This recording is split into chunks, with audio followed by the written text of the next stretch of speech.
Splav. V današnji epizodi se med drugim sprašujem, kako gre splav skupaj z ustavno kategorijo nedotakljivosti človekovega življenja. Kako združiti splav in verska čustva? Ali bi bila posvojitev nezaželenih otrok lahko alternativa splavu? Kako razširjen je pri nas ugovor vesti pri zdravnikih in pa kako poteka splav po korakih? Sem Maja Koršič Potočnik, odvetnica in vaš hudičev advokat pri temah, o katerih imamo vsi svoje mnenje ali prepričanje, v javni debati pa največkrat ne najdejo mesta.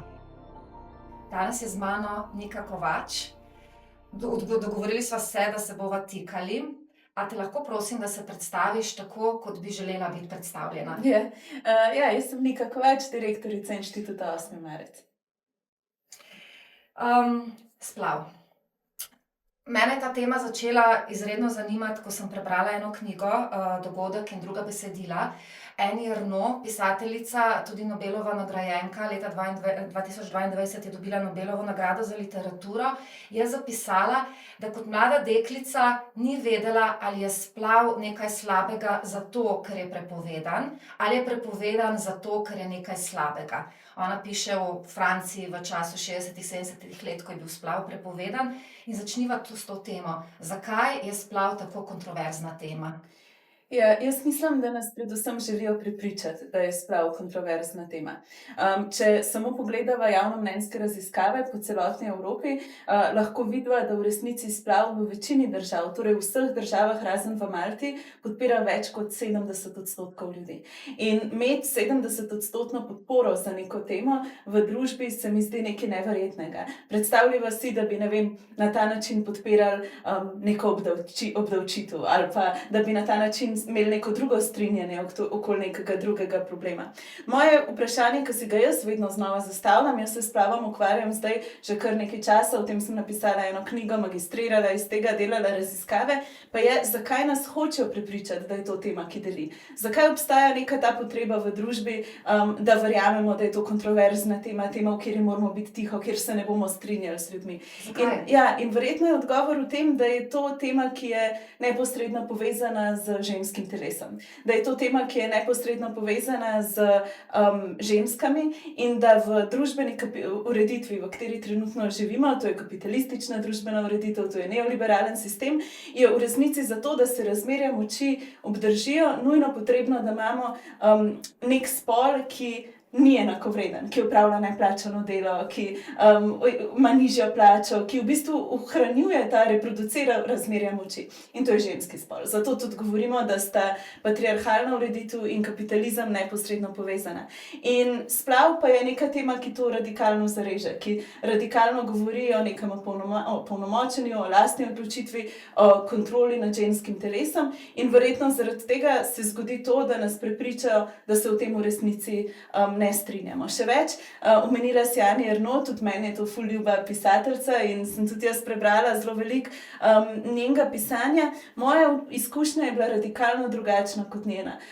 Mi živimo v Sloveniji, omenila si ustavo, ki govori o svobodi odločanja. To je ustava, ki ne zapoveduje, ne govori ti moraš narediti splav, ne govori ti ne smeš narediti splava, govori o tem, vsak človek ima možnost lastne odločitve in zato mora imeti na voljo vse informacije, podatke, zato mora biti na voljo sredstva, zato mora biti na voljo sistem javnega in v resnici na podlagi tega lahko sprejmeš svojo odločitev.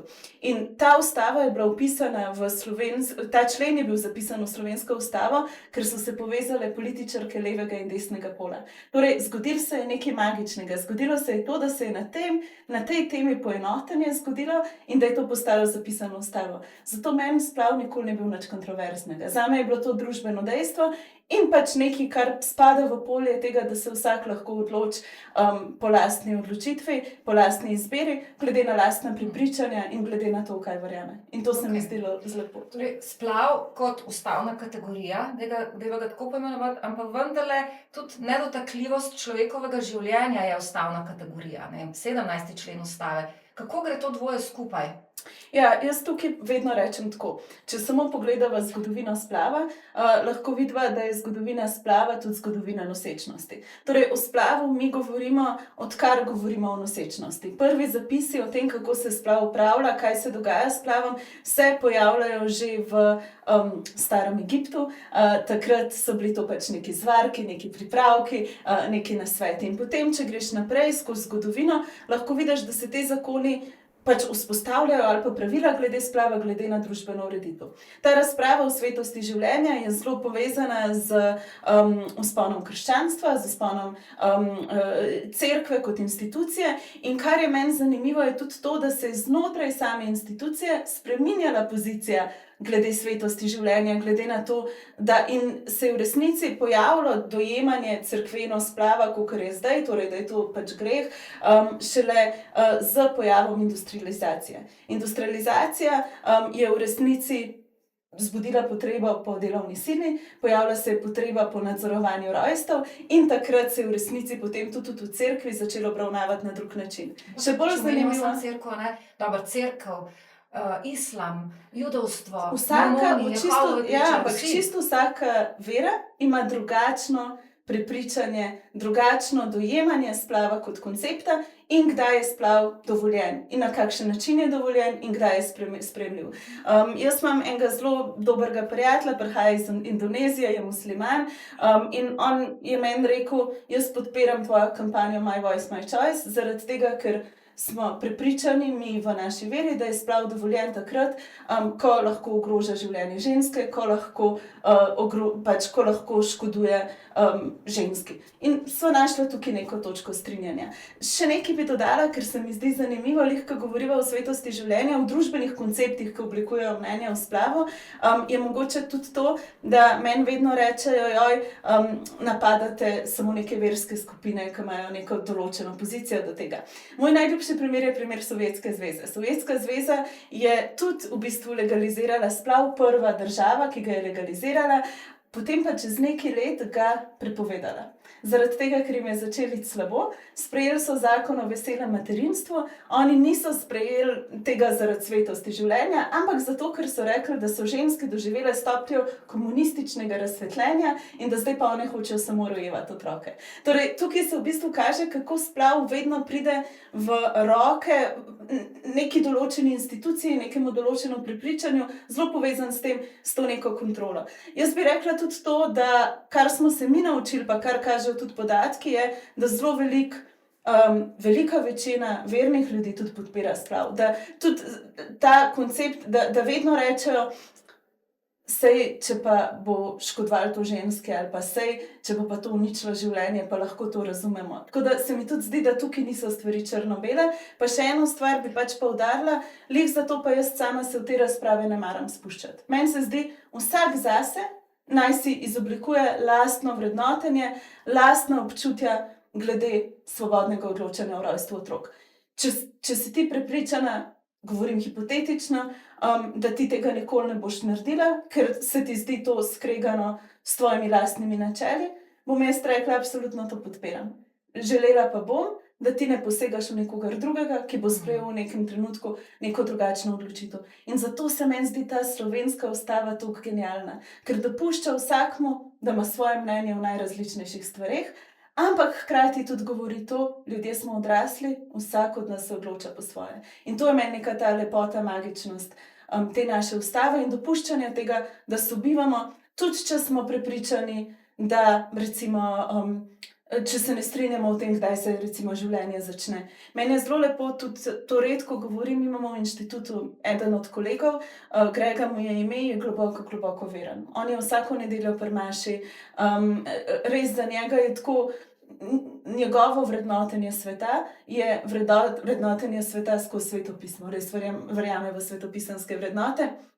Dela na inštitutu že 2 leti in midva se nikoli ne bova strinjala, kaj glede svetosti življenja. Strinjala se bova pa, da je nedopustno, da ženske umirajo v bolnišnicah, da je nedopustno, da so ženske potisnjene v to, da sploh delajo na črnem trgu. Strinjala se bova, da je nedopustno, da ženske trpijo, Ker dejstvo pa statistika pa kaže, to pa je nekaj, o čemer se pa ne moramo kregati, ker to so dejstva, da tudi če je splav prepovedan, tudi če ženska si ga ne želi narediti, pa ga mora narediti, ga bo naredila samo v nevarnih pogojih. To je pa tisto. Tudi v Franciji v 70 letih, ko so jim v maternico zlivali rekine in so Tako. umirale ženske. Kaj pa alternative splavu? Jaz imam recimo prijateljico, Urško, ki z možem ne moreta imeti otrok in ona vsakič, ko zve, da je recimo ena od znank noseča, najprej reče blagor i in če slučajno nanese beseda na splav, vedno reče, naj prosim rodijo otroka, midva ga bova z veseljem posvojila. A bi to lahko bila alternativa? Jaz mislim, da v alternativah jaz ne bi govorila, zaradi tega, ker se mi prav, da vsak sprejme svojo odločitev glede tega, kaj bo naredil sam s sabo. Zaradi tega, ker meni se zdi, na splošno se jaz borim proti temu, da bi nam v družbi nekdo govoril, tako mora biti. Tako kot jaz nočem, da moji sosedje komentirajo moje privat življenje, ne želim, da moje privat življenje usmerjajo politiki. In da kontrolirajo, kaj se bom jaz odločila, ali pa pač zakoni, ne. Tako da meni se zdi, da je v resnici pač razprava glede nekih takih alternativ bolj razprava, kako urediti sisteme, da vsi ti lačni otroci ali pa vsi ti otroci, ki živijo v pomanjkanju, pa vsi ti otroci, ki nimajo staršev, pa vsi ti otroci, ki živijo v grozovitih razmerah, lahko najdejo ljudi, ki bi jih želeli posvojiti, pa jih imajo, pa da se na tem dela. Ne pa da se začne pri konkretnem pač neki rešitvi nekih določenih stisk, ne pa pri tem, da se v resnici pač vpliva na ženska telesa. Se mi zdi pa ful pomembno pri tej temi, da vemo, da ta tema seveda je politična, ampak je tudi globoko osebna. In čim ko pridemo do vprašanja splava, do vprašanja materinstva, rojstva, vsak od nas ima neko svojo izkušnjo.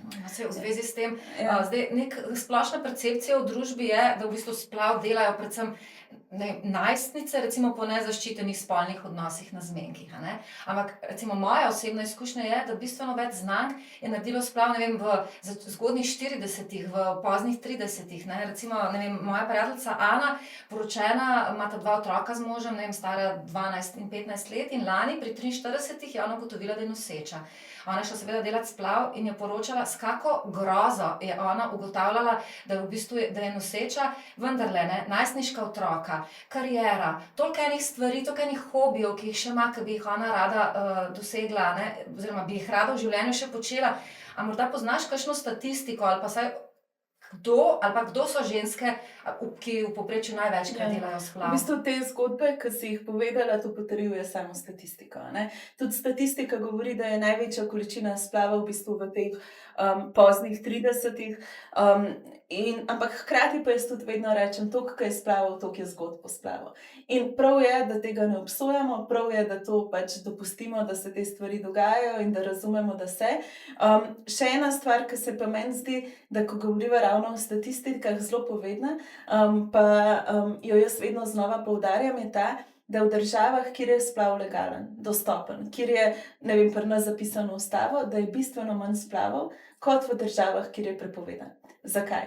Zaradi tega, ker imamo razvito spolno vzgojo, ker se veliko pogovarjamo o reproduktivnih pravicah, ker zelo veliko razmišljamo o tem in do tega bistveno manj pride. Tako da jaz vedno rečem, ljudje, ki se borijo proti splavu, a ne, zdaj, če si ti tukaj zdaj pro forma v tej vlogi kot hudičev advokat, jaz rečem, veliko več stvari se da narediti, da bi bilo splavov manj, kot prepoved splava. To ne deluje. To smo videli po Kot delimo statistikah. kaj? Recimo, zelo veliko razlogov, zakaj se ljudje ne odločajo za materinstvo, je socialna in ekonomska stiska. Če si nekdo želi spodbujati rodnost, in jaz tukaj ne govorim o tem, da se zmanjšuje splave, ampak da se daje ljudem možnost za razvoj same družine, bi se bilo treba boriti za neke politike, ki omogočajo mladim ljudem, da se lahko mirno odločijo za otroka. Jaz sem zdaj stara 31 in vem, da zelo veliko mojih sovrstnic se ne upa imeti otroka, ker ne vejo, a bojo imele službo čez 2 meseca, kje bojo živeli, cene najemnin rastejo, ponavadi si še delijo stanovanje s 3 cimri, zaradi tega, ker je toliko težko. In meni se zdi, da če se borimo za to, da se pač spodbuja neka rodnost, družinsko življenje, vse, se je treba usmeriti na socialne politike, ne pa na to, da se kontrolira žensko telo, ker se te splavi tako ali pa drugače itak zgodijo pa.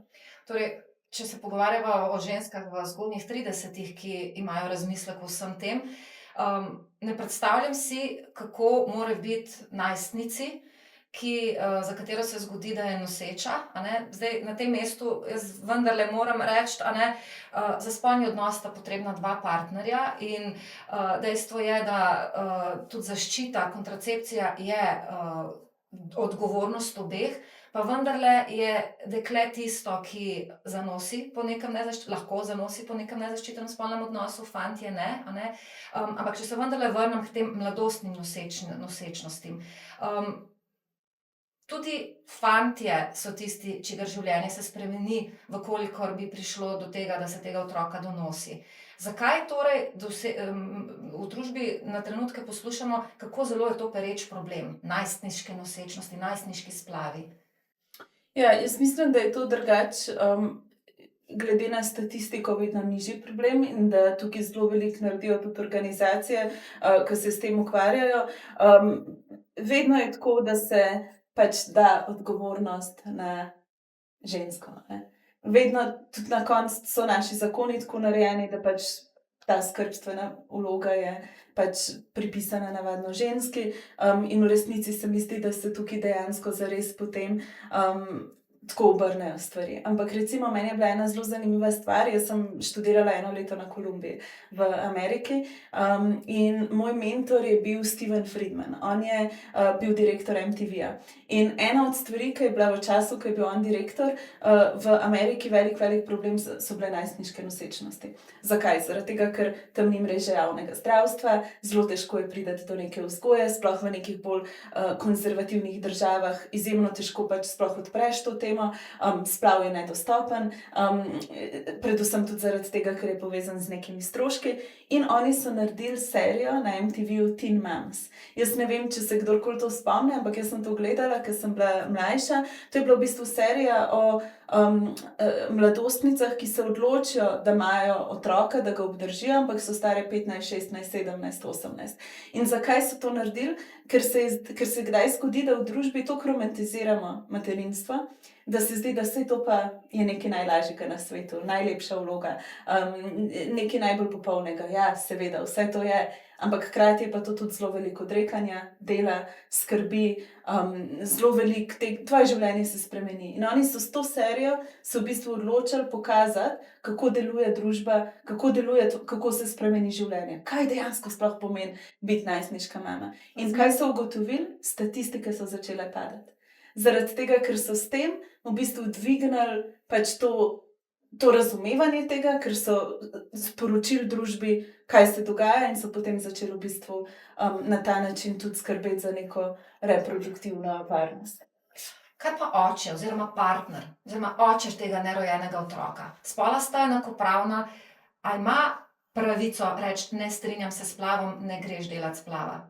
Ja, ampak v končni točki je to odločitev ženske, a ne. In spet tukaj se meni zdi, kar sem jaz ugotovila v svoji raziskavi, je, da, so večinoma te odločitve usklajene, a ne. Da večinoma pač v partnerskih odnosih obstaja pač neko strinjanje glede tega, če pa ne, pa je pač seveda ženska ta, ki se bo na koncu odločila, a bo pač šla v to pot nosečnosti ali ne.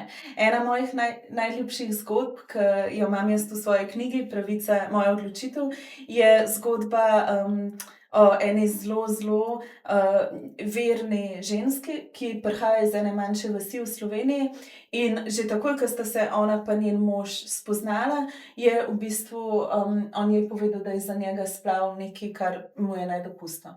Onadva sta potem imela otroka, in potem je ona spet zanosila z zelo kompleksno nosečnostjo in zdravniki so ji rekli: "To lahko je nevarno." In mož se ni strinjal s splavom. Tašča pa. Tašča pa. Sem prebrala, ja. In to je zame ena taka, in v bistvu je v tej tašči, zelo verni tašči, pol ona našla to podporo, šla na splav, in s tem zaščitila ne samo sebe, ampak tudi v bistvu, otroka, ki jih trenutno ima.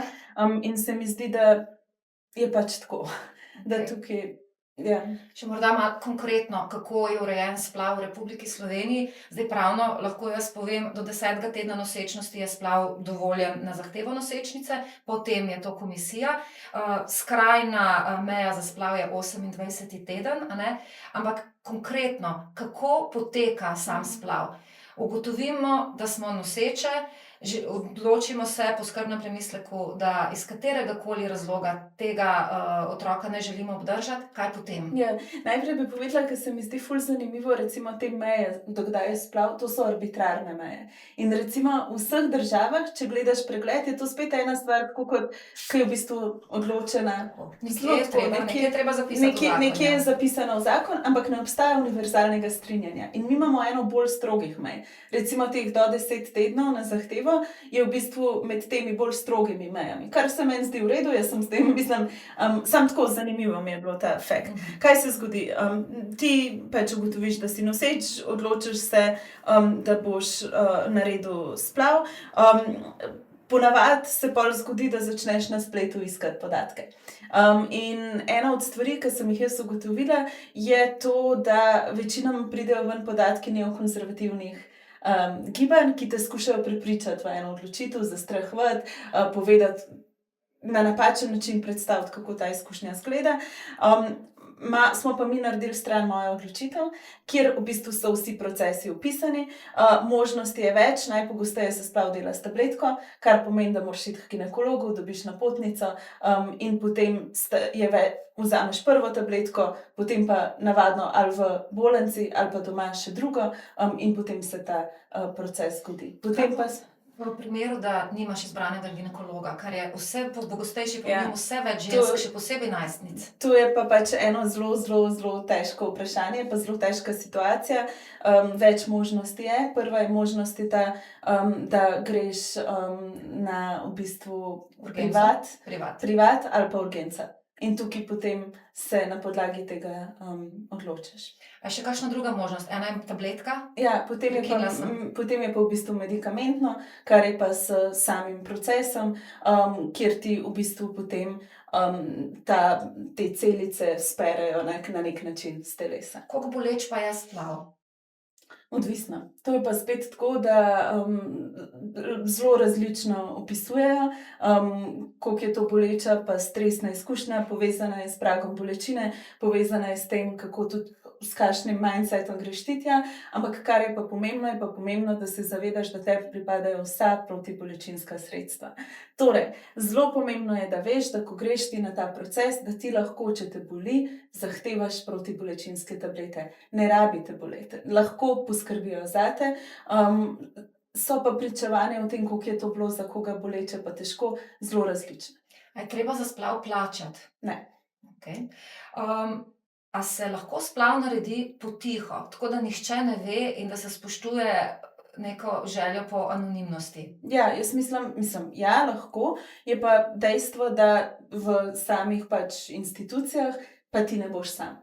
Tako da tudi takrat, kadar se splav opravlja s tabletko, je v tej sobi več žensk. Tako da boš verjetno z nekom, tako da popolne anonimnosti ni. Je pa dejstvo, da nihče v tvojem zdravstvenem stanju ne sme razpravljati z drugimi ljudmi. Dejstvo je, da tega ljudje ne smejo govoriti naprej. In tudi, kar sem jaz ugotovila, ko sem delala svojo raziskavo, je to, da ogromno žensk, ki se je meni javilo, ki so imele izkušnjo splava, tega niso povedale niti najbližjim prijateljicam. In kar je bila zame ena mogoče tako težka pa šokantna stvar, je bilo to, da se je ogromno žensk javilo, ki so govorile, kako je bilo to za njih težka izkušnja, samotna izkušnja, da so si želele o tem z nekom govoriti in so se mi javile prijateljice, ki so imele to izkušnjo, pa o tem druga z drugo niso govorile. Kaj pa, če imamo mladoletno dekle? A je potrebno soglasje staršev? To je pa dobro vprašanje, kjer v bistvu se mi zdi, da je tako, da do 16. leta govorim na pamet, tako da po mojem boš ti bolj vedela. Ja, v bistvu soglasja se ne rabi. Ja, V splavu se super. soglasja Ja. sploh ne rabi, ker sem potem tudi želela v bistvu navezati, kaj bi se zgodilo v primeru, da starši vendarle izvejo in so proti splavu, punca se pa odloči, da bo splav šla delat, čigavo mnenje bo prevladalo, ne. In? Ja, dejansko v našem pravnem sistemu bi to morala biti želja dekleta, torej Dekleta. punce. Okej, super.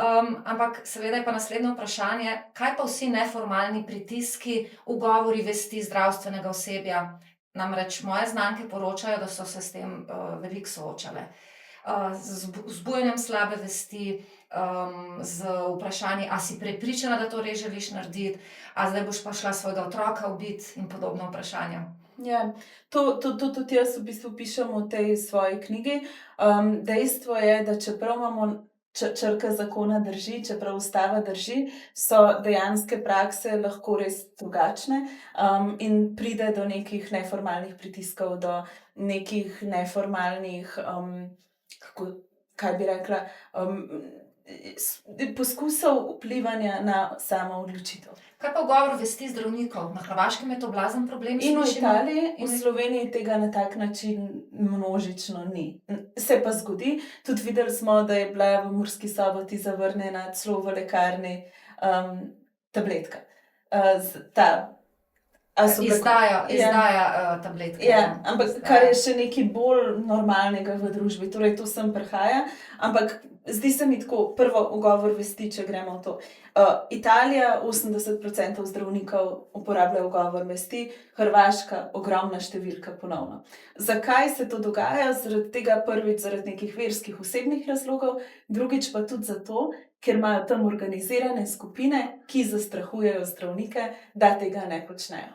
Oni sprašujem, zakaj greš specializirati porodništvo oziroma ginekologijo, ukolikor ta ugovor vesti sploh obstaja? Ja, razumem, ampak kar je pa meni še bolj grozljivo, pa je to, da obstajajo nevladne organizacije, katerih glavni namen je tako vplivati na zdravnike, da oni potem splava pač ne želijo več opravljati. Tako da ful pogosto to ni neka odločitev, ki bi prišla iz tega, da je nekdo globoko pobožen, pa tega ne želi narediti, ampak prihaja iz tega, da je te ljudi strah za svoje življenje, da jim grozijo, da jih zastrahujejo, še hujše pa v Ameriki. Recimo, ti imaš posamezne klinike v nekaterih zveznih državah, kjer še vedno opravljajo splav, in potem se okoli njih organizirajo neverjetne skupine neokonzervativnih gibanj in puščajo grožnje s smrtjo, grožnje z bombami, in stojijo pred porodnišnico, tam molijo, vplivajo na življenje teh zdravnikov. In potem, če imaš ti družino, lastne otroke, če si želiš mir, boš pač rajš rekel v eni točki, da tega ne boš več počel. In zelo podobno se dogaja v Italiji, kar je še večji problem, je pa to, da so v Italiji sprejeli zakon, da bojo omogočali ljudem, ki so proti splavu, vstop na klinike, kjer se splav opravlja, da lahko nadlegujejo, te ženske, ki so tam. In to je pač nekaj groznega. Druga stvar, ki se mi zdi pa v teh nekih neformalnih pritiskih, je pa tako, ko se ti v Sloveniji odločiš za karkoli si se odločil, nihče ne sme vplivati na tvojo odločitev. Zelo pogosto pa se zgodi, da se kažejo neke slike dojenčkov, da se pojavljajo neki očitki, da se v bistvu govori o najrazličnejših stvareh in vse to vpliva na to odločitev in to ni prav. In proti temu se je treba boriti. Na Hrvaškem pa recimo je celo tako, da potem hodijo k nam v Brežice opravljati splave, ampak kaj je problem tukaj? To stane. To, da se ti odpelješ v drugo državo, moraš plačati že za potne stroške, plačati za proces, par 100 evrov, pač sam medicinski, plačati verjetno za hotel, ker ti nisi v redu in moraš nekje prespati. In vse to si lahko privoščijo samo tisti, ki imajo dovolj sredstev. Jaz pa ti verjetno bi si to lahko privoščili in bi lahko šli in si zagotovili najboljšo oskrbo. Nekdo, ki je prekerec, ki dobi 1000 evrov na mesec, pa tega ne more. In se mi zdi, da o tem moramo govoriti, ne? Ker je to tudi neka razredno zasnovana tema. Pa smo prišli zdaj do teme kampanje My Voice, My Choice. Ja, verjetno. A lahko lepo prosim predstaviš, v bistvu, kaj je pravzaprav o tem sploh, kaj je tisto, kar bi želela, da se ve v tej kampanji? Ja, v resnici mi zbiramo 1 milijon podpisov za varen in dostopen splav. Glede na to, da se bo to predvajalo nekaj časa kasneje, kakor sva to snemali, ne vem, koliko jih bomo, trenutno jih imamo zdaj že skoraj 800 000. In potem, kaj pa zahtevamo? Od Evropske unije zahtevamo, da vzpostavi finančni mehanizem, ki bo omogočal ženskam iz držav, kjer nimajo dostopa do varnega in dostopnega splava, recimo Poljska, Malta, da potujejo v države, kjer splav lahko naredijo in za ta postopek stroške krije Evropska unija. Zelo je pa pomembno tudi razumeti, da to ni samo za te države, kjer je splav prepovedan, ampak tudi kjer splava ni mogoče dobiti zaradi ugovora vesti, ali pa tudi kjer splava ni mogoče dobiti zaradi tega, ker je predrag in si ga ti ne moreš privoščiti. Moraš biti polnoleten, da lahko prispevaš podpis. Ja. Ja. Ja. Kako se pa lahko podpis prispeva? Na spletni strani My Voice, My Choice je v bistvu link do strani Evropske komisije. Torej, to je sistem Evropske komisije. To je pravno legalni sistem, ki omogoča Evropejcem, da zahtevajo od odločevalcev, da se pogovarjajo in da razmišljajo o eni temi.